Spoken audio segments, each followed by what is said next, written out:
Okay, right here on your left, this is how you go into the Richard J. Reynolds Wildlife Refuge area. This is to take you from the north end. Now, the state bought the north end from the Reynolds area in 1969. They bought the south end in 1976. Now, during the year, we usually have 5 managed deer hunts. Where you have to send your name in. They do like a lottery, pick the people who come out here to hunt. So if you pick from one of those hunts, there's a place out there called a hunting camp. You bring your tent, put your tent up, and you send out and hunt. And birds up that road, that's where chocolate and also the Indian shell ring. That shell ring dates like 4,000 years old. Some people say use it as a fort, some say use it as ceremonial ground. But they did find evidence that the Indians used to live in the middle of their ring.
Okay, right here on your right, this is the north-south Audubon. That's the Audubon.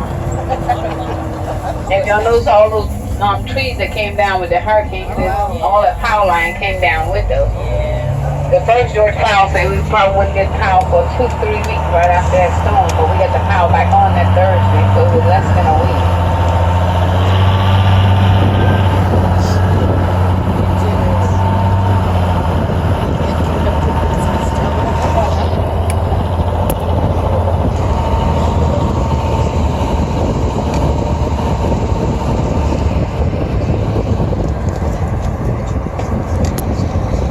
Okay, we're now back in Hoghammer community. This is where the descendant from the slave of Thomas Falls are living in the community. So we have about 40 people live in Hoghammer. And the house you see here to your right, that's one of the houses on the island that you can rent. So if you ever decide you want to come spend a night, week, or weekend, there are houses you can rent, or you can rent trailers, or you can rent rooms at the lodge. And a lot of people wonder, like this double wide trailer, this mobile home here to your right, how do you get something like this on the island? If you have something big to bring over, they'll bring it on the barge. And right here to your left, this is our fire truck, and also this is the senior citizen building. This is where they used to serve lunch to the senior citizen. But the building is closed now, but we still use for community meetings, different stuff we use this building for.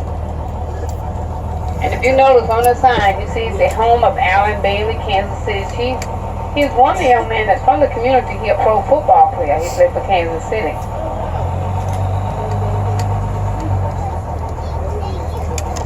Okay, and right here to your left, the little building that you see behind this tin shed, that used to be a doctor's office. About 30 years ago, we used to have a doctor come to the island once a month on a Saturday, but now we don't have a doctor no more. But myself, plus about 5 more of us, we certify as first responders. Like if somebody gets sick, we go to them. If it's something we can't do, we call the boat captains, we'll get them off the island. But if it's life-threatening, we got a lifestyle helicopter to get you off. And the blue building you see, this was the last school on the island. School closed in 1978. So now the kids ride the ferry, go to the main and go to school. And now this is the library.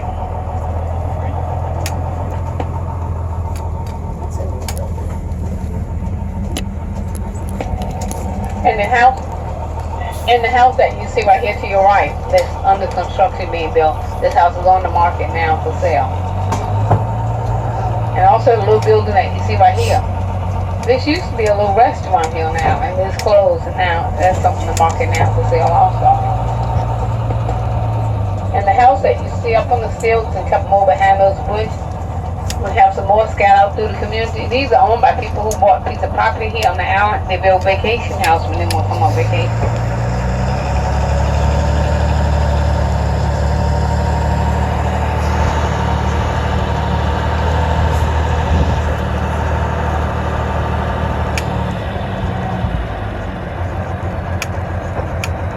Okay, and the house that you see, the building that you see right here to your left, this is SICAR. SICAR is an organization we have in the community trying to preserve some of the culture here on the island.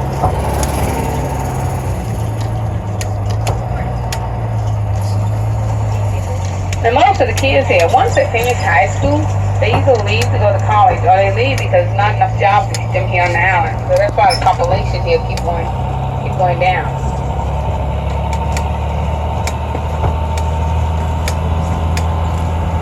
A lot of people like to know, how did the community get his name? And during slavery time, slaves didn't have a last name. So whatever occupation you did, that's how you pick up a last name. There's one guy, his name was Sampson, so he picked up the last name Sampson Hogg, H-O-G-G. But after he died, his family didn't want to be called Sally Hogg or Mary Hogg, so they changed it from Hogg to Hall, H-A-L-L.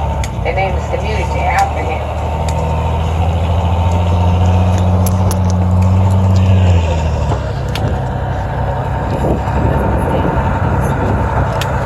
Also, people always want to know, what do we do without trash here? Yeah, we have one of those big trash compactors. We take out the trash to that compactor. Once it gets full, it barges to the main and take it to the landfill.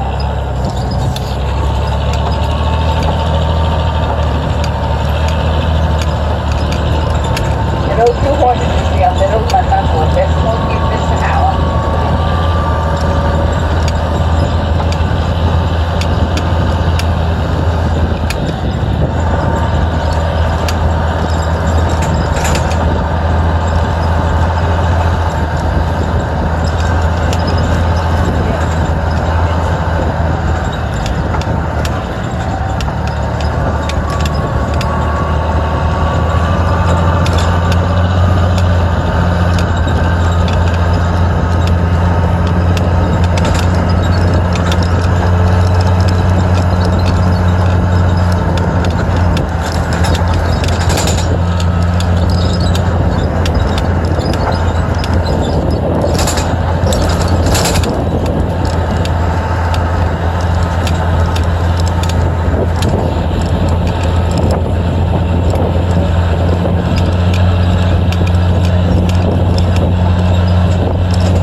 Alright, if you were to look over to your left, the furthest white building you see, that's First African Baptist Church.